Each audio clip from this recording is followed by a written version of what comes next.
Do you want to learn more about how to use the camera app on the Samsung Galaxy S5? This is the video for you. Hey, I'm Josh Smith with GottaBeMobile.com. Give you a quick overview of the Galaxy S5 camera. Now, the one thing it has is a quick autofocus, so you can get very nice, Samsung claims 0.03 second focus, so it's real fast. Now, another thing you can do is you can turn on live HDR, and so with live HDR, you're going to get a shot that shows you what it would look like with HDR on or off. Now, HDR will take a series of photos at once and basically combine them together so that you end up with a better looking image.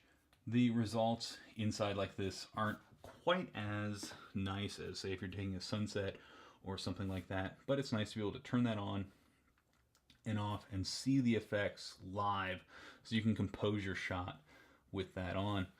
Now, if we turn that back off, if we go over to mode, if you leave the phone on auto, it's going to pick the best mode out of everything. So for the most part, just leave it on auto. It's going to pick the right thing. If you're going to take a portrait, a close-up of someone, or a selfie, switch over to beauty face, and it's going to tone and tweak the camera so that you end up with something that looks really great, make you look maybe a little bit nicer than you do in real life. I certainly like that. If I go into shot and more, here's where I can see different things that I can do to my photos. And I take a photo, it's going to take a series of photos, and if I hold the camera steady, I can do a few different things. This is where I can choose best photo or best face. Best photo will pick just the absolute best photo out of all of them that it took. Best face will pick the best face photo. There's also a drama shot that can show movement. So if a kid is riding a bike or scoring a soccer goal, I can show 1, 2, 3, 4 different frames as one. Eraser. Say I'm taking a photo of friends in front of the Eiffel Tower or the biggest ball of twine in Kansas, and some goofball walks in the frame. If everything works out right, I can use eraser and pull him out of there. Panning shot down here at the bottom is really cool. Say I'm taking a photo of something that's moving and I want to show that movement by kind of blurring everything else like you see in some car photos. You can use that and it's going to show the motion. We can also do panorama, virtual tour, dual camera. This is something that we've seen before. Basically allows us to use the front and rear camera at the same time and eventually be able to download different types of apps. But again, if you leave that on auto, most of the time is where you're going to get your best shot.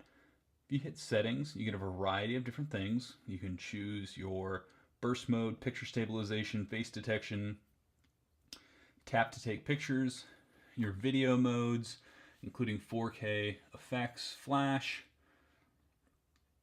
And if you check the description, you'll see a link on how to use the remote viewfinder to pair this up with another Samsung device. And I can change a couple different things. I can take pictures using my voice. I can say cheese or smile, and it'll take a picture. I can adjust the shutter sound. And if you turn face detection on, it's going to track your face. So that's a quick look at the variety of different modes on the Samsung Galaxy S5 camera. The camera is taking really fast pictures.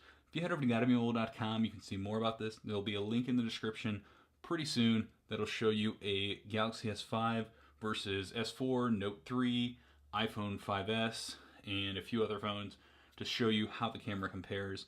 There's also a link down there to the Galaxy S5 tips, tricks, and hidden features where you can see 50 ways that you can do more with your Galaxy S5. Thanks for watching.